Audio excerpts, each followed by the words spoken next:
Good morning. Hi there, I'm Maddie Harvey. If you're watching on the replay, hello. I'm just wait for a few people to jump on the live. Yeah, I'm Maddie Harvey. I'm a knitwear designer and knitting teacher based in Edinburgh. I like helping knitters to develop their creativity and confidence. And this is my weekly Thursday knits and cake for breakfast video.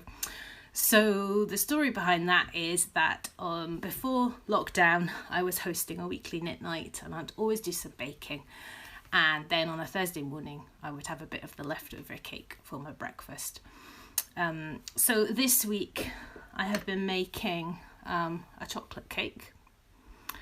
So this is I'm hosting an online knit retreat on Sunday, and I wanted to give the participants a couple of recipes if they wanted to do some baking, so they had something nice to eat for the retreat day.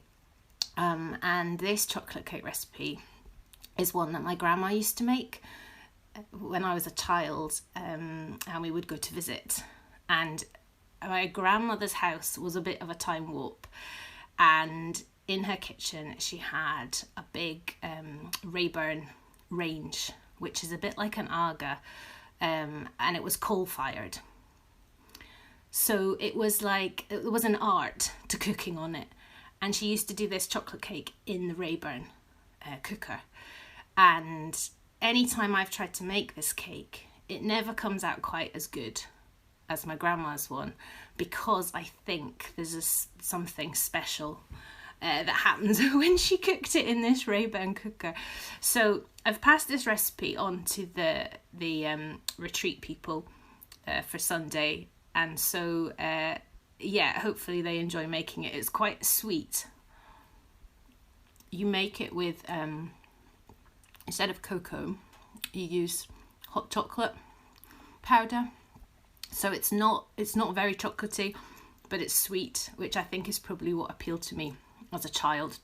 And then she always used to put chocolate on the top, and I suspect she used, you know, that cooking chocolate that you get that's not really it's not really chocolate, it's just got a bit of cocoa solids in it and it melts easily. I think that's probably what she used. And then she would put walnuts on the top, like, you know, the hours on a clock face, which actually, now I've kind of remade this week, I've realised it's quite handy for cutting it, like a cutting guide, if you have these walnuts around the edge. So yeah, I will eat the rest of that bit later. I don't think the cake's going to last until Sunday, so I might have to make something else for the online retreat. And I'll show you something else that I've been working on this week. So last week I showed you a swatch for a design that I'm working on in collaboration with Cookston Crafts, who does these amazing treat boxes. So she hand dyes her own yarn, and every second month she sends out treat boxes which are filled with lots of lovely things and are kind of exclusively dyed skein of yarn. So she's doing a box for Hogmanay, and she asked me if I would be interested in designing a pattern to go with the yarn. So yeah, last week I had been doing some swatching, and it involved a welt stitch, which is a bit like these couple of swatches you can see here, and I wasn't actually totally happy with how it was working out. So I decided to go a different route, and I don't know if this is a Scottish thing, but on Hogmanay there's a thing about staying up till the bells, so like till midnight until the bells ring, and it's sort of like, oh, did you stay up for the bells? And you know, oh, I didn't manage to stay up till the bells, I went to my bed early, that kind of thing. So I wanted to try and incorporate something that looked a little bit like a bell, but without being too kind of obviously this is a bell. So I've come up with this little motif here. I don't know how well that's coming out. So it's got like a kind of little gathered stitch here, which brings the stocking stitch column, it brings it in at the top, and it alternates with some garter stitch. So that's sort of the one that I started with.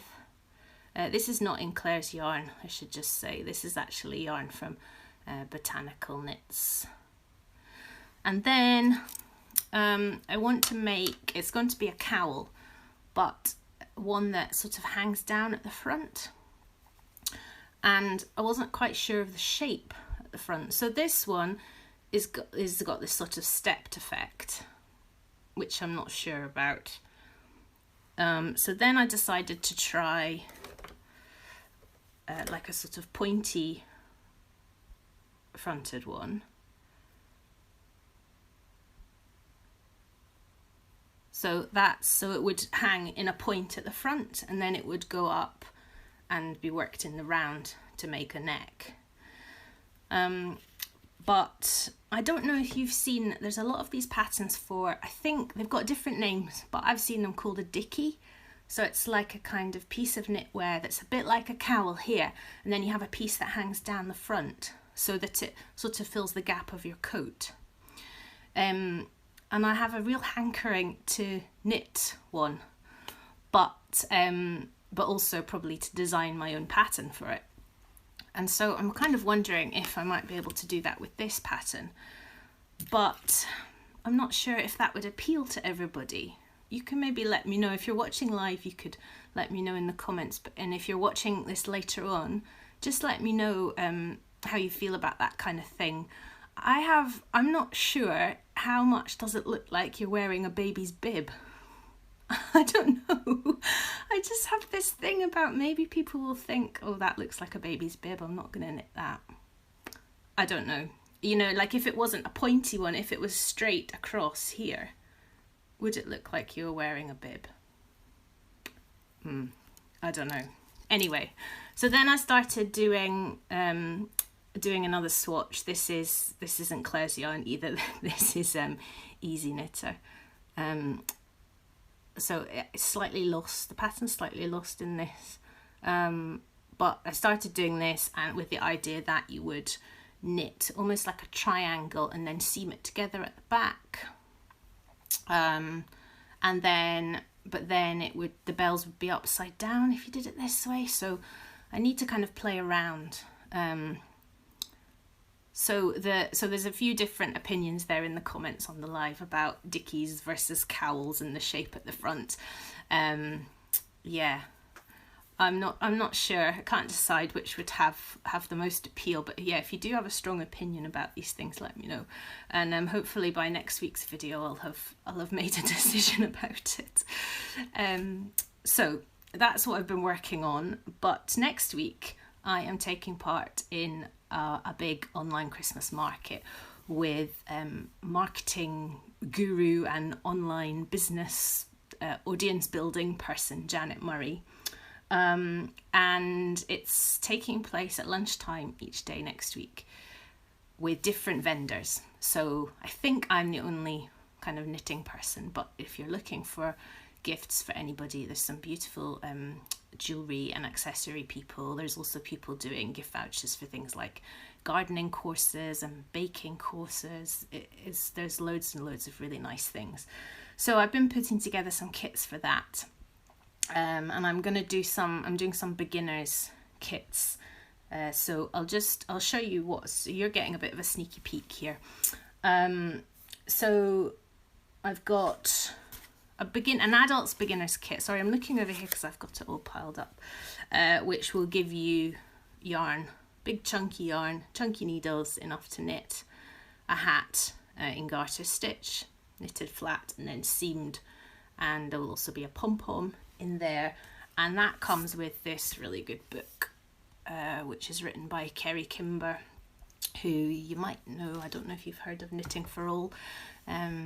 They are a company who teach knitting, who I work for part of the time. So the adults kit will come with that really good book, and the kids kit comes with the kids knit book, which is fantastic. If you're looking for a beginner's knitting book for kids, I would highly recommend this one. And the adults beginner's kit comes with a full ball of This Is Rowan Big Wool. So that's to knit the beanie And the kids kit will come with some smaller balls of the big wool in different colours, which will be enough to knit a couple of little projects. So you can do like a little puppet like this guy, or you can make a little pair of fingerless mitts. These don't really fit me very well. So there's lots of options, and they both come with a link for the Rowan have a kids knit course on their website, which is actually, it's aimed at kids, but it's really good for adults as well, because Kerry, who has made the videos, she takes it really slowly, and it's very professionally filmed and everything, and there's a lot of repetition, so you really get to see how to do the stitches. So I'm gonna have those kits in my folksy shop next week as part of this online Christmas market. I'll have some other kits as well. So this is, you're kind of the first to see this apart from my retreat people. These are the rose thorn mitts. So these are done in Jamieson and Smith's Aran Weight yarn. So they're quite a quick knit, and they're very cozy, because this is it's called Thorn Stitch, and it's got slip stitches in it, so it's lovely and warm. And this is the sort of dark red and cream. There's a turquoise and navy option, and then a mustard and pale grey. So there'll be kits for those in the shop come Monday. And then I'll also have kits for my soft-hearted hat in lots of different colour combinations. And then I'll have my shawls as well. So I'll have Loey, which is the one I've got on, in 3 colour combinations, that one. And I will open up the some orders for Winter Lights again, which is yarn exclusively dyed for me by Rusty Ferret Yarns. And I've not got very many of these left actually. The Lonan shawl, which is has got mohair in it, and that one you hold it double with lace weight. So I'll have the kits for those. Oh, well, actually the kits for a lot of these are up in the online shop already, which you can find via my website, which is maddieharveydesigns.com. But next week I will have some special discount codes, so you might want to hang fire until then. And the best way to find out about all of that is to sign up to my mailing list, which you can do on my website, maddieharveydesigns.com. And my slot for the online market is on Monday lunchtime. So when I repost this on my social media, I will link to Janet Murray's page, and then you can find out more about the market, because as I say, there's loads of different vendors, and if you're looking for Christmas presents and you'd like to support small businesses, it's going to be great. Okay, I will finish up there.